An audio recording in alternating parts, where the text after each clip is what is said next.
नमस्कार, मैं हूँ गार्गी चक्रवर्ती और आप सभी का स्वागत करती हूँ आपके मनपसंद कार्यक्रम पंडितजी-online.com में। दोस्तों, इससे पहले हमने देखा था कि नवरात्र की पूजा की क्या महत्व है, उसकी पूरी विधि विधान। लेकिन आज हम देखेंगे अष्टमी की पूजा का क्या महत्व है, उसके व्रत की क्या विधि होती है। साथ ही देखेंगे रामनवमी के बारे में। इन्हीं सब पर बात करने के लिए आज स्टूडियो में हमारे साथ मौजूद हैं पंडित मनोज शास्त्री जी। पंडित जी, आपका बहुत बहुत स्वागत है। धन्यवाद। पंडित जी, सबसे पहले आपसे ये जानना चाहूंगी कि अष्टमी पूजा का महत्व क्या है। नवरात्र में माँ भगवती का जो अष्टम स्वरूप है, उस अष्टम स्वरूप की पूजा को अष्टमी तिथि कहते हैं। ये अष्टमी तिथि, ये नवरात्र की तिथि, ये नवरात्र के पावन पर्व, पावन दिन, पावन अवसर व्यक्ति के जीवन में खुशहाली और आनंद प्राप्त करने के लिए एक समय आता है। अगर हम चरक संहिता का प्रयोग और आयुर्वेद का इसमें समावेश करें तो इन दिनों में क्या है कि मौसम परिवर्तन होता है, मौसम बदलता है और बदलते हुए मौसम में व्यक्ति के शरीर में रुग्णता पैदा होती है, रोग पैदा होते हैं। समय सर्दी जाने का और गर्मी आने का है। ऐसे मौसम में पाचन शक्ति हमारी मजबूत करने के लिए भी ये नवरात्र का उपवास किया जाता है। ऐसे उपवास करने से, इस प्रकार व्रत करने से व्यक्ति की पाचन क्रिया बढ़ती है, व्यक्ति की जठराग्नि बहुत मजबूत हो जाती है। ये आयुर्वेद का सिद्धांत कहता है, मैं नहीं कहता, सुना है, पढ़ा है, वो मैं आप लोगों को बता रहा हूँ। अच्छा, अष्टमी तिथि का, अष्टमी तिथि माँ दुर्गा का वह स्वरूप है।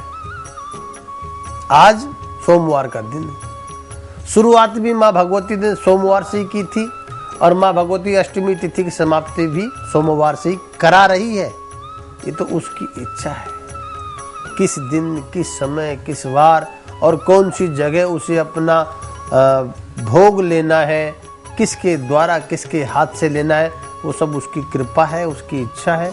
एक जीवन में दो बात बहुत जरूरी है, एक परमात्मा की इच्छा होती है और दूसरी परमात्मा की कृपा होती है। अगर किसी का कोई व्यक्ति का बना बनाया काम बिगड़ जाता है या कोई व्यक्ति समय से पहले चला जाता है तो कहते हैं क्या हुआ, और भगवान की जो इच्छा थी वही हुआ, इसमें हमारा तुम्हारा क्या वश चल सकता है।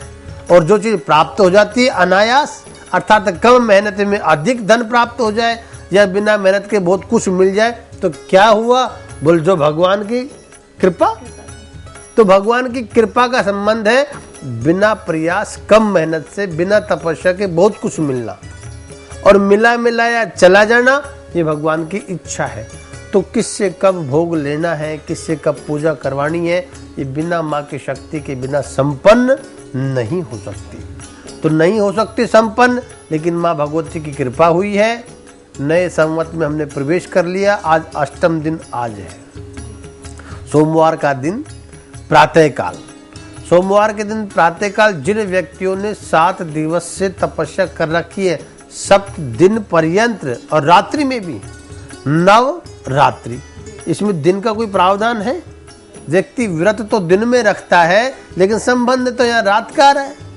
तो रात का क्या संबंध है? रात का संबंध ये है कि रात को दैत्यों की शक्ति बढ़ जाती है। दुष्ट लोग ज्यादा कार्य रात को करते हैं, चोरी, डकैती, अटर-पटर जो भी करते हैं। पाप जो ज्यादा किया जाता है वह रात को किया जाता है और पुण्य दिन को होता है। दान व्यक्ति दिन में करता है। तो रात जो संबंध जो नवरात्रि में आई है, 9 रात, तो 9 रात्र में माता का जगराता किया जाता है, माता की चौकी की जाती है। इसलिए की जाती है कि माँ रात को, जो हम 24 घंटे का, जो हमने अब से हफ्ते भर पहले बताया था आपको कि 24 घंटे का व्यक्ति दीप जलाकर घर में रखते हैं कि पता नहीं माँ कब आ जाए, किस स्वरूप में आ जाए, बिल्ली के स्वरूप में आ जाए, कोई पक्षी के स्वरूप में आ जाए, किसी भी स्वरूप में आ सकती है। उस परमात्मा को आने के लिए किसी के घर में कोई भी रूप धारण कर सकता है, हवा के रूप में भी आ सकता है। तो इसलिए व्यक्ति रात का जगराता माता की चौकी करता है कि रात भर मैं जगता रहूं, माता को मनाता रहूं, ये आशीर्वाद मांगता रहूं कि माँ मुझे दे, मुझे तेरी आवश्यकता है, तेरी कृपा की, तेरे चरणों की धूल की मुझे आवश्यकता है और वो मुझे मिलनी चाहिए। पंडित जी, कुछ लोग अष्टमी करते हैं, कुछ लोग नवमी, इनमें क्या अंतर है? दोनों में फर्क क्या है? अष्टमी और नवमी में मात्र केवल प्रांतों का भेद है, बाकी व्रत में और पूजा में कोई फर्क नहीं। प्रांतों का भेद का संबंध ज्यादातर पंजाब क्षेत्र से संबंधित लोगों का या उधर के लोगों को अष्टमी तिथि की मनाते हैं। अगर मैं उनका भी ये नहीं कहूँ तो मैं यह कह सकता हूँ, जैसे दिल्ली है, दिल्ली एक ऐसा प्रांत बना हुआ है जहाँ सभी लोग भांति भांति के लोग स्थानों के यहाँ आए हुए हैं और उन सबकी अलग अलग परंपरा है। और अलग अलग परंपरा, ये वंश की परंपरा और अंश की परंपरा के मुताबिक भी मनाया जाता है कि मेरे वंश में, हमारे परिवार में हमेशा नवमी मनाई जाती है, हम अष्टमी को नहीं मनाते हैं। तो नवमी और अष्टमी में कोई भेद नहीं है, ये अपने अपने कुल की रीति के मुताबिक जो मनाते हैं बस वही भेद है। बाकी नौ दुर्गा 9 दिन की है, अष्टमी अष्ट दुर्गा की है, अष्टभुजा दात्री है तो अष्टमी है, और 9 दिन की नवमी की दुर्गा है। तो माँ भगवती की पूजा अष्टमी और नवमी दोनों दिन व्यक्ति कर सकता है।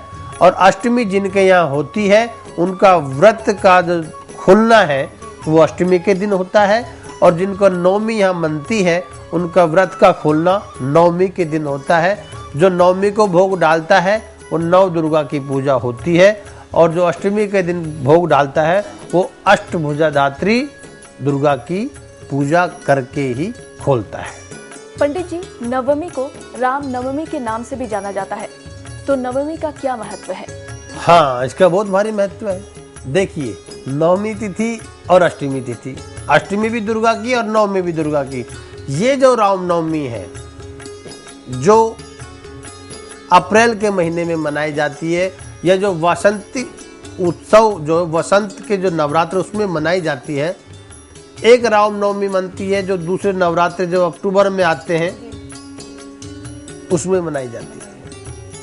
तो उसमें तो रामचंद्र भगवान 14 वर्ष का वनवास काट करके दुष्टों का दमन करके माँ सीता को लेकर अपने घर में आए थे। उस खुशहाली में, उस उपलक्ष्य में वो रामनवमी मनाई जाती है। ये रामनवमी भगवान राम के उत्सव की है, भगवान राम के विवाह की लीला की है, भगवान राम के राज्य में खुशहाली है। ये उसलिए इसका जो प्रावधान मनाने का है, इस स्वरूप को जो मनाने का है, वो श्री रामनवमी ये मनाई जाती है। रामनवमी में भी माँ दुर्गा की पूजा है। क्यों? क्योंकि दुर्गा की पूजा तो हर समय में, हर लोक में सभी देवी और देवताओं ने की है। और देवी की जैसे एक अपने आध्यात्म में ये भी संबंध है कि यत्र नार्यस्तु पूज्यन्ते रमन्ते तत्र देवता। जहाँ नारी की पूजा होती है ना, वहाँ देवता रमण करते हैं, निवास करते हैं, विश्राम करते हैं, वो उस स्थान पे रहते हैं। तो नारी की पूजा, नारी जो शक्ति है आज की, जिसको हम नारी कहें, वो कल देवी थी, और जो देवी थी वो आज नारी है। जो नारी है उसमें भी देवत्व है, पूजन के योग्य है। मैं इस पृथ्वी पर सभी प्रकार की नारी है। प्रारंभ में वह चंद्रमुखी भी होती है, फिर वह सूरजमुखी भी बन जाती है, फिर वह ज्वालामुखी भी बन जाती है। कब उनका कोप का भांड फूट पड़े ये कोई नहीं समझ पाता। स्त्री चरित्रम पुरुषस्य भागम देवो न कथितम। देवता भी उनके चरित्र का कथन का नहीं कह सकते। तो यहाँ हम पूजन की, शक्ति की पूजा की बात कर रहे हैं। शक्ति पूजा अष्टमी और नवमी की है, तो ये शक्ति है, नारी शक्ति का सम्मान करना चाहिए। नारी शक्ति पूजन के योग्य है। नारी में वह शक्ति है जो पुरुष को ऊंचा उठा सकती है, जो घर को आबाद कर सकती है। अगर वह चाहे तो रसातल में भी और बर्बाद में भी देर नहीं लगाती है। इसलिए बिना शक्ति पुरुष विहीन, पुरुष में अगर शक्ति नहीं हो तो वह विहीन है अपनी शक्ति के। नारी अगर उससे संबंध रखती है, जुड़ती है, बैठती है, अर्थात बिना नारी के तो पुरुष पैदा ही नहीं हो सकता। पैदा भी तो वह नारी से होता है।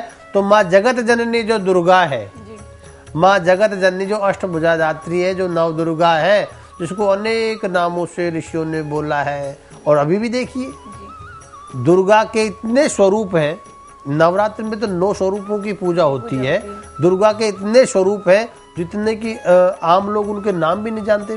षोडश मातृकाएं हैं, गौरी, पद्मा, शची, मेघा, विजया, जया, देव, सेना, स्वदा, स्वा, मात्रो, लोक मात्र, हष्टि, पुष्टि, तदा, तुष्टि, आत्मन है कुल देवता। तो दुर्गा देवी के इतने स्वरूप हैं, उन जिन स्वरूपों का भी व्यक्ति वर्णन करता जाए, और हम प्रथम दिवस शैलपुत्री से हमने शुरू किया, और द्वितीय दिवस, तृतीय, चतुर्थ, पंचम और षष्ठम और सप्तम, और आज अष्टम दिवस का हम वर्णन करते हैं। अष्टम दिवस के दिन माँ भगवती की पूजा अर्चना करके व्यक्ति अपनी सभी मनोकामनाओं की पूर्ति पा लेता है। जो 7 दिन से तपस्या कर रहा है, उसका तपस्या का पूर्ण फल प्राप्त करने का आज का समय आ गया है। वह समय जो फल प्राप्त करने का है, तो उनसे आग्रह है मेरा कि सभी भाई और बंधुओं को बुला करके वो बिठाए और बैठे और देखें कि माँ अष्टमी की पूजा कैसे की जाती है और उस पूजा का प्रावधान क्या है, इसके बारे में हम। जी पंडित जी, ये पूछने वाली थी कि पूजा हम करते हैं अष्टमी की, जब व्रत खोलते हैं, क्या क्या सामग्री चाहिए होते हैं उसमें? जी, अब देखिए सामग्री की बात। जो प्रथम दिवस में हमने सामग्री का वर्णन किया था, जिक्र किया था, बताया था, अब उसका खुलासा होता है कि जो रोज नित्य की जो पूजा है, नित्य का जो कर्म है, वो तो हम करते आ रहे हैं। जी जी। उसमें विशेष क्या है कि आप तो हलवा पूरी खाओ और माता के गुण गाओ, लेकिन इसमें छोले भी, चने भी बनते हैं भैया। मिठाई से काम नहीं चलते, नमकीन का भी प्रयोग किया जाता है। कहने का तात्पर्य यह है कि आज की पूजा में प्रावधान सबसे पहले यह है कि प्रातःकाल उठ करके दिनचर्या से निवृत्त होकर के व्यक्ति माँ भगवती के स्थान जहाँ उसने स्थापना कर रखी है, वहाँ बैठे और बैठ करके उनका ध्यान करे, चिंतन करे, भजन करे, कीर्तन करे, और जो सामग्री इकट्ठी की है, फूल, फल, मिठाई आदि आदि आदि। एक सबसे बड़ी बात क्या है कि वो जो खेत जो उन्होंने बो रखी है और जो हरियाली छा गई है घर के अंदर, और एक कलश घट स्थापना जो उन्होंने की थी, घट के ऊपर एक नारियल रखा था, उस नारियल का आज पधराने का या उसको ये तोड़ने का दिन आ गया है। वो तोड़ करके और माँ के सामने प्रसाद में रखें, और प्रसाद में रख करके जो पकवान बनाए हैं, पकवान किसी भी प्रकार का व्यक्ति अपनी स्वेच्छा से बनाता है। माँ की इच्छा कम करती है, व्यक्ति की जिव्या की इच्छा ज़्यादा करती है, क्योंकि जो स्वाद लगता है व्यक्ति वही बनाता है, जो उसको नहीं भाता वो नहीं बनाता।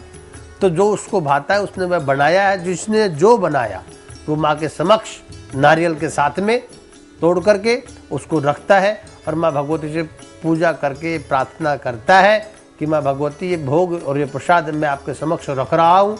जैसे ये मैं रखूँ थाली सजा करके भोग की, वैसे जीवन में मुझे और मेरे परिवार को किसी को भी अन्न की चिंता न रहे, अन्न की कमी नहीं रहे, और मेरे दर पे जो आ भी जाए वह भी कभी खाली हाथ न जाए। बस तू इतना देख। तो पंडित जी, अब हम यहाँ थोड़ा सा ठहरेंगे ताकि हमारे दर्शक भी पूजा की सारी सामग्री एकत्रित कर ले, ताकि उनकी पूजा में कोई भी बाधा ना आ पाए।